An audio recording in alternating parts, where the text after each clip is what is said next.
can't sit here and say that we don't have a problem with violence in the city.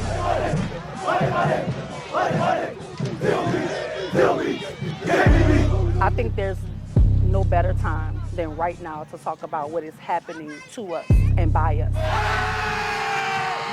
What I hope for this community is healing.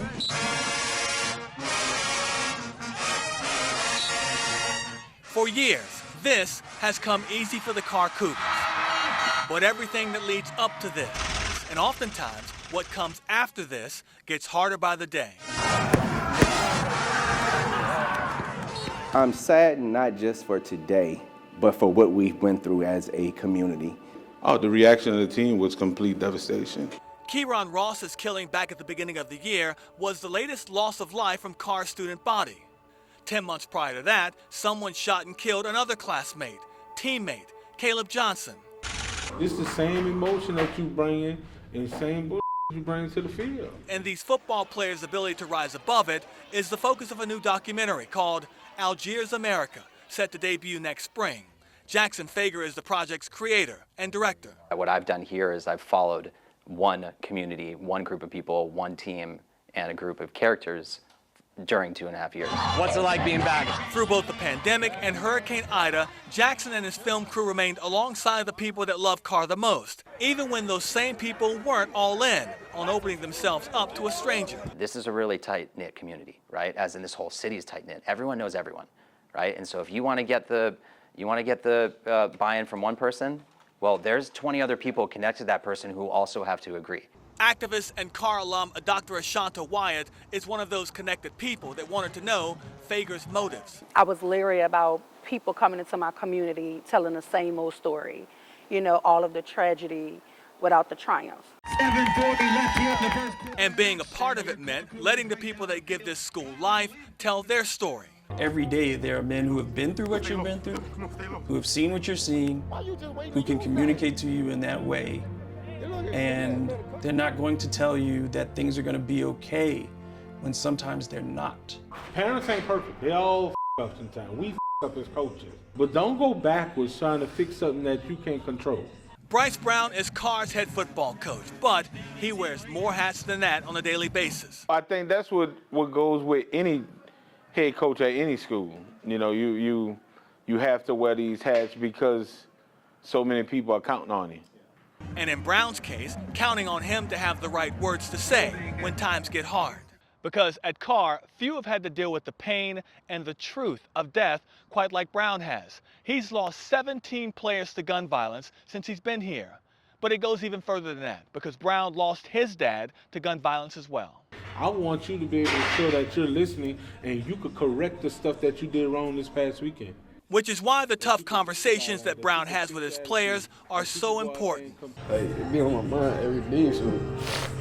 It's hard to say, look, my dad is f***ed up, I want him, I need him, and he's not here. Only real men know how to express themselves. That's the approach for every coach, that look, we were once where you were. If you are a 15, 16-year-old young man who lost his dad due to violence, we could relate to that. You have 3 or 4 coaches on this staff that could relate to that scenario. We have to be willing to have a tough conversation. And sometimes that conversation leads to tears, leads to a certain type of emotion where they're not comfortable expressing. When you speak in black and white, that's a responsibility that I don't think people understand about, specifically about black coaches, black male coaches, because they take on a role, several roles, that have nothing to do with football. A lot of coaches in our communities that come from more affluent places, they only have to focus on the X's and the O's. A lot of our coaches are focusing on things that have absolutely nothing to do with football, but you have to take care of that thing to get to the football. And we understand that. Bryce understands that, and he takes on that responsibility, and he does so without complaining about it. And the reward comes on National Signing Day, when the players commit to play college football somewhere, anywhere.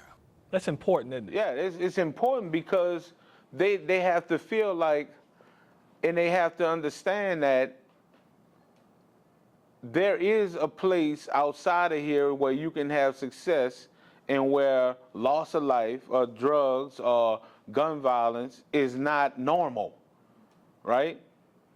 And we have to be able to present that to them. It's a page-turning moment for these kids, a chance to experience something beyond the hard life they're living daily in Algiers. Does he Texas A&M or something like that? So Texas A&M is my dream school. Okay. Quarterback A.J. Samuel is the headliner of this year's senior class. And while he's looking forward to what comes next, he's also mindful to what the school will need from him when he eventually comes back. That's what our main goal is, to not just keep the knowledge that you learn, not to keep the skills that you have, but to give back to the people who were here after you. And that's what those previous guys did. The guys before them helped them out, and so that's what the main goal is, preach. Samuel won't be the only Cougar getting an opportunity to further his education and playing career, because Carr sends double-digit numbers off to play college football every year. And while Brown sees this simply as him following through on his commitment to his players, it's much bigger than that. His wins and losses, in my opinion, are bigger than what happens on the football field. He's saving lives. He's putting children in college. He's helping to raise boys into men. His story is well beyond coach. So it's both coach, it's father figure. But I think what I see too is I see the legacy of what all of these people actually poured into Coach Bryce Brown, him giving back to his community and to his scholars. All these coaches care about you. Everybody wants you to see you come out that hole. Everybody want to see you become the man that we expect you to be. And you expect out of yourself. But you can't do that, Mike, if you keep all of that stuff in turn and you don't talk about it. This is why many think this documentary, Carr's story, needs to be told now, more than ever. Because the work to save a child's life and the wait to celebrate a child's achievements never stops, especially in Algiers, America. If you can save at least one of these children, you are successful. Don't look at these championships here at Carr and think that that is real. Those championships, to me, have no substance and no value. The substance and value is when you see these kids who are living at home without lights sometimes, don't have a meal, and they graduate on May 15th and they walk across that stage, that's substance. That's value. Those championship rings, they collecting dust on the counter. For me, is Etna Carr in America. That's what it is to me, Etna Carr. I'm Juan Kincaid, Fox 8 Local First.